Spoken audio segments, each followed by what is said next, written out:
Okay, well, I'll start by saying it's a great privilege for me to be speaking as part of the Center for Doctoral Training's Festival of Science, even if I'm just speaking as a sort of disembodied voice, not necessarily there in the auditorium. I really wish I could be there at the moment, but I'm serving as a visiting fellow at the Australian National University in their Center for the Public Awareness of Science. And what I'm going to be talking about today is based on my book called Lab Coats in Hollywood. And it explores the topic of scientists who've worked as consultants for popular films. And the use of science consultants for movie productions has actually become really popular in Hollywood over the last several years. So all of the movies that you see on this screen here, they all involve science consultants very significantly in their productions. And in fact, it would be surprising today to have a film production that had any sort of scientific content that didn't involve a scientist. And there are actually a number of scientific organizations that have developed recent initiatives trying to promote the use of science consultants by the entertainment industry, the movie and television industries, especially in America. And one of the most prominent of these is the U.S. National Academy of Sciences Science and Entertainment Exchange. So what I'm going to be talking about today is based on interviews I've conducted with scientists and filmmakers about their experiences incorporating science into cinema. And when I started looking at this phenomena of science consultants, right, the first thing I wanted to know was, what does a science consultant actually do for a filmmaker? Right? And that seems like it would be a fairly straightforward question, right? The answer is the scientist helps the science consultant with the science in the movie. Well, okay, but what do we mean by science? So when you begin to think about science as more than just a collection of facts in a textbook, you see that this question is not as straightforward as it might seem at first glance. What I really wanted to know is, what did filmmakers consider to be quote unquote science-y enough that they had to bring in an outside expert to help them? Now, based on the interviews I conducted, I identified 6 general areas in which scientists contribute to movie science.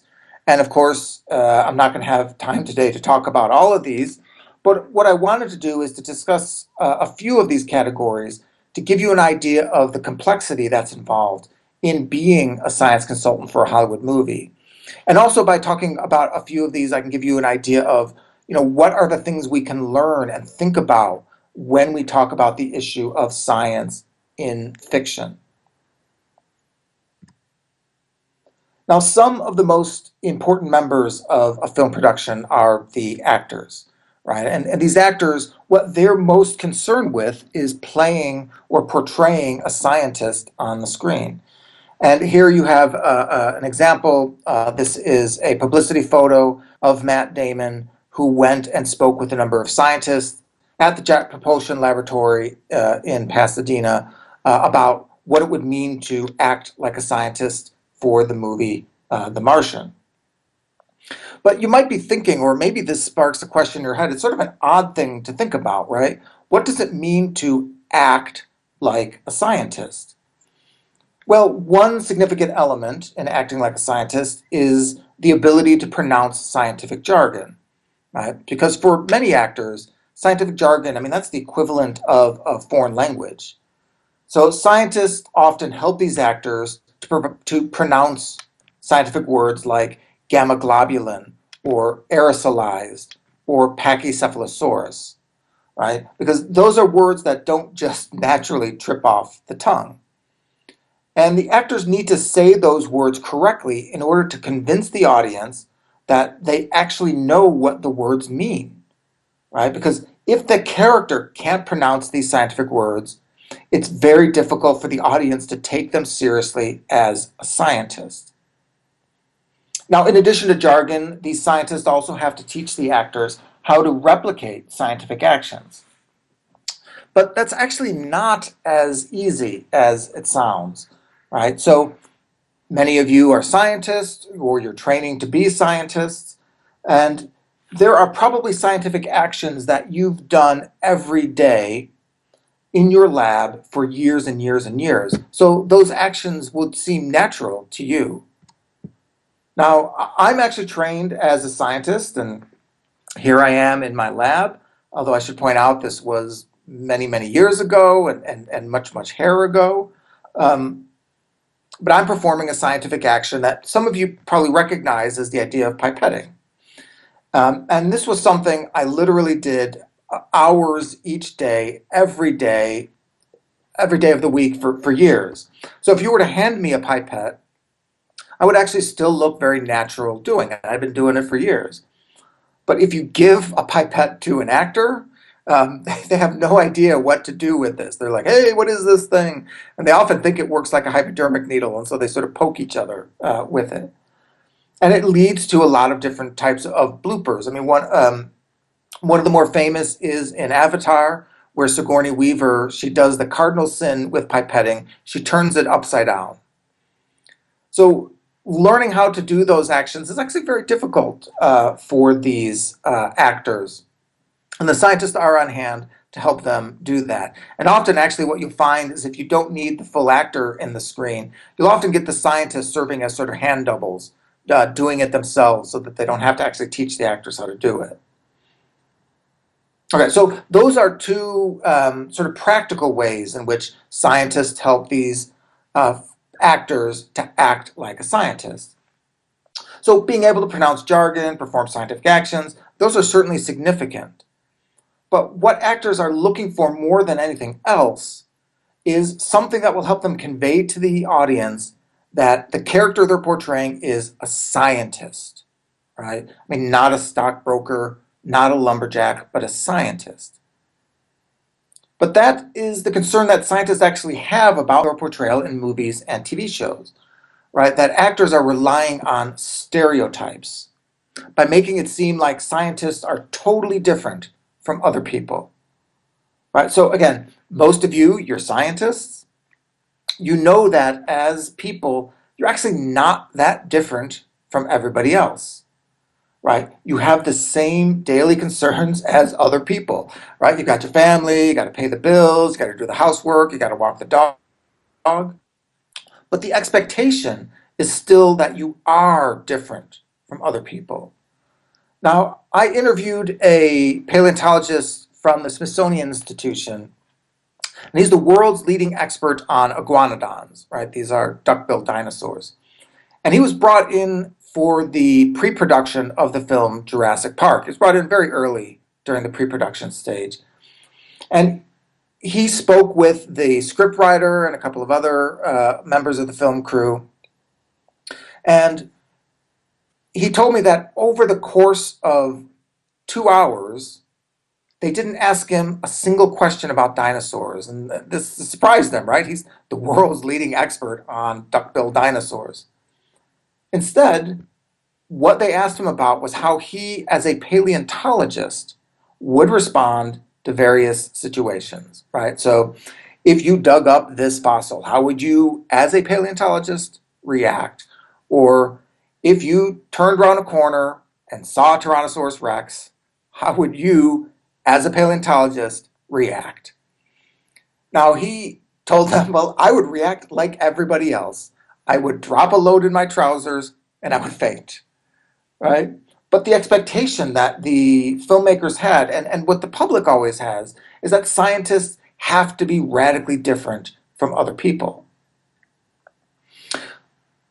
So having said that, scientists, they're the same as other people, but they are different in one key respect, right? They're motivated to do science, right? Scientists are willing to spend enormous amounts of time not knowing, right?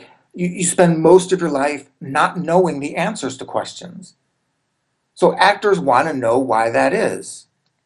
So, for example, we could look at the film Sunshine. The science consultant for that movie was Brian Cox from my own university. And one of his jobs was to help the actors to understand What would motivate a scientist to go on what's essentially a suicidal mission to restart the sun? Now, the actors, they would be motivated, many of them, by a sense of religious belief. But Brian, he's a scientist, religious belief isn't going to motivate him. So, among the many things that he told them that would motivate him to undertake that mission is that he understands that nature is more beautiful and complex than anyone can possibly imagine. That the joy of doing science is to experience the unknown and then to find the answers to that uncertainty. Of course, it was then up to the actors to use their own skills to convey that down to the audience. Now, I found that one of the most important functions for a science consultant was actually to enhance the plausibility of the events on the screen. Now, plausibility directly relates to maintaining an audience's suspension of disbelief and thus their willingness to buy into a film's fictional conceits. So the filmmakers that I spoke with, one of the things they wanted from scientists was to help provide scientific underpinnings for fantastic events. Now, a common public perception of science is that it's devoid of creativity, right? Or that creativity can hinder a practice that's built around objectivity. But science is actually an incredibly creative process, right? It's built around skills such as speculation, synthesis, integration, problem solving, right? Those are creative skills. And there are also a lot of scientific activities that require creative thinking, right? Hypothesis formation, scientific modeling, experimental design. Okay, you need to be creative in order to do those things. And it's those types of abilities that allow scientists to help filmmakers add plausibility to a film's narrative and to maintain a sense of self-consistency within those fictional worlds. Now, it's important to point out that plausibility is actually not the same thing as a slavish adherence to the notion of accuracy. And accuracy, we could talk about it in the question and answer, is actually a real problem in the context of fictional cinema. Now, John Underkoffler, for example, he was a science consultant who worked on the Ang Lee version of Hulk. That's the 2003 version. Now, Underkoffler, he wasn't actually at all concerned about the scientific accuracy of this movie, right? How could he be, right? I don't want to shatter anyone's illusions. I don't want anyone going home crying, but the Hulk, he's not real, right? Not real in any shape or form. So the question of accuracy in that context is actually really meaningless, right? But Underkoffler was crucial in providing a scientific backstory for the Hulk, right? It was a backstory that could allow the audience to take the Hulk as possible, especially within the context of the movie. And that way they could get on with what they really came to a Hulk movie to see, which is Hulk smash. So these 6 areas, okay, I just talked about 2 of them in a little bit of detail. But all of these 6 areas represent what entertainment producers expect from their science consultant. And given that this covers, almost every aspect of a film production, you can see how important scientists have actually become for filmmakers. But we can ask ourselves as well, you have all these scientists on board now for TV and movies. Does this always lead to authentic science? And we can actually look at an older film to talk about this. So I'm going to look at the film Frau im Mond, or Woman in the Moon. This is a German film.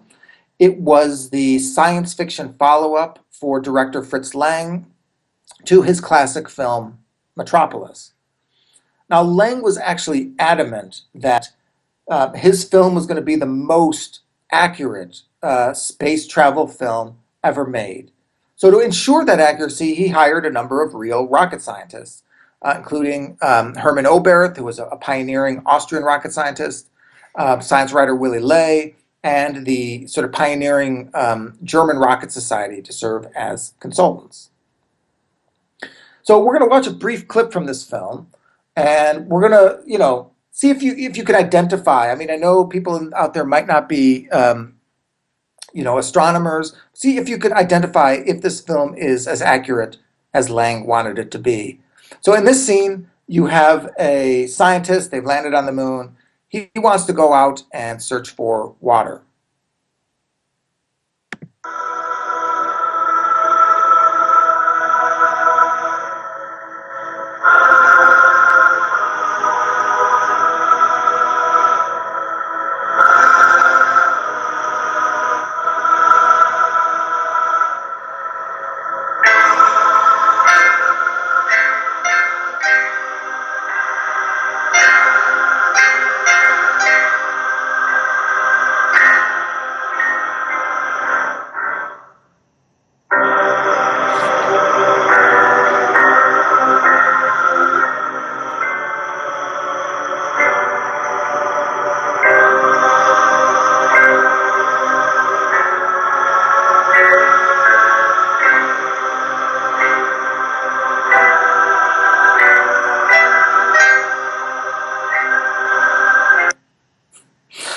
Okay, so yeah, it's probably pretty clear to everyone there that he fell pretty short of his notion of total scientific accuracy, right? It's hard to claim your film is the most accurate ever when the characters run around on the moon without spacesuits.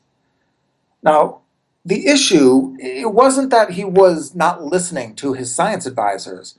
He actually listened pretty heavily to his experts. It was that Lang understood that in 1929, portraying the moon without an atmosphere was just not practical from a filmmaking perspective. Right? So, for one thing, box office concerns meant that this film was first and foremost a love story. And Lang believed that, spacesuits weren't really conducive to that aspect of the film, saying, quote, "How can I present a love story taking place on the moon and have my two leads holding hands and kissing while wearing diving suits?" Now, more important, this is a silent film, right? And you could get a little sense of that from that actual clip, right? The ways in which actors in silent films conveyed emotions and what they were thinking down to the audience was through hand gestures and facial expressions, and really exaggerated hand gestures and exaggerated facial expressions. So if you make those actors wear spacesuits, you can't see their faces, and the audience will have no idea what those characters were thinking or what their emotional states were. So Lang made a determination based on his expert knowledge of how silent film operated, couldn't do spacesuits. Right? This is a technical limitation. No matter how much he wanted to adhere to accuracy, he couldn't because the technology in 1929 was limited. And technical limitations, they're just one of the many constraints that filmmakers face when they try to incorporate science into a film. In the end, these filmmakers have to use their own expertise, and it's what I refer to as an entertainment expertise, to determine how science can be used in the context of these constraints. Okay, so if these scientists always have to defer to filmmakers, you might be asking yourselves, what do they actually get out of working on these movies? Why do scientists become involved in film and TV productions? Well, there's a number of reasons. One of the things I found is that many scientists actually become science consultants because movies have proven to be an extremely effective way of raising awareness of a scientific issue and in convincing the public that a scientific issue needs more political, financial, and scientific attention. So I refer to the connection between the depiction of scientific disasters in movies and heightened public awareness as the War Games effect. Right? This is after the 1983 film. So essentially, I find that science consultants act as the ghost of Christmas future, right? Like in the Charles Dickens novel, A Christmas Carol. So scientists working on these films, they can present audiences with bleak visions of the future, while still indicating that the public has the power to see that this future doesn't come to pass if they pay attention to the scientific issue that they see on the screen. So you can see here, actually, on this slide, the idea of using movies to generate awareness of a scientific issue, that's not a recent phenomenon. It goes back to the earliest days of cinema, and it covers a wide range of sciences. Now, scientists can also create depictions of future technologies that can stimulate desire in audiences to see these potential technologies become realities. So these fictional prototypes are in essence what I refer to as pre-product placements. So just as with a real product placement, right, the goal is to instill a desire in the audience to obtain these products. But the only way for an audience to get these pre-products is if they support their development. And there are a number of technologies where movie depictions have played a major role in getting the public excited to see these technologies become realities. And two of my favorites are the gestural interface technology in the movie Minority Report, and the soft medical robot Baymax in the film Big Hero 6. Now, many scientific organizations also work with Hollywood because in exchange, they get to control how their institutions are represented in major motion pictures, including having their names and or their logos prominently featured in the films, as you can see a couple of examples here. So any financial or material resources that NASA spent while helping the producers of films such as Space Cowboys or Armageddon or Deep Impact, right, that expenditure is really insignificant in light of the publicity value that they gained from flattering depictions in those movies. So what we're going to do is we're going to watch a clip from Dante's Peak showing why it was good for NASA to become involved in this production. So in this clip, the hero is lost and a piece of NASA technology comes to the rescue.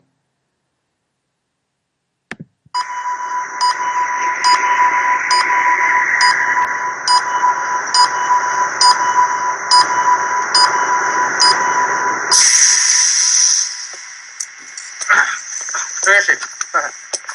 Yeah.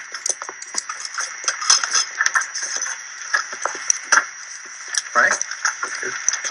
How long's this light been blinking? I don't know, day or two. Thank you, NASA. Thank you, NASA. Thank you, NASA. Thank you, NASA. Yeah, so thank you, NASA, right? I mean, that pretty much says it all, right? I mean, you really can't put a price on that type of publicity. And it can have a major impact on how the public views your organization. And that's why NASA continues to consult on films like The Martian and Interstellar and Tomorrowland. So just to conclude, I find that science consultants are beneficial both for the entertainment industry and for science. So science consultants, they can help filmmakers use authentic science to make a film more dramatic, interesting, and entertaining. And it's also the case that the stories told about science in movies can convey the excitement of scientific research and communicate a sense of awe about the natural world, and more importantly, our ability to understand that world. And that, I think, is a good thing. Thank you.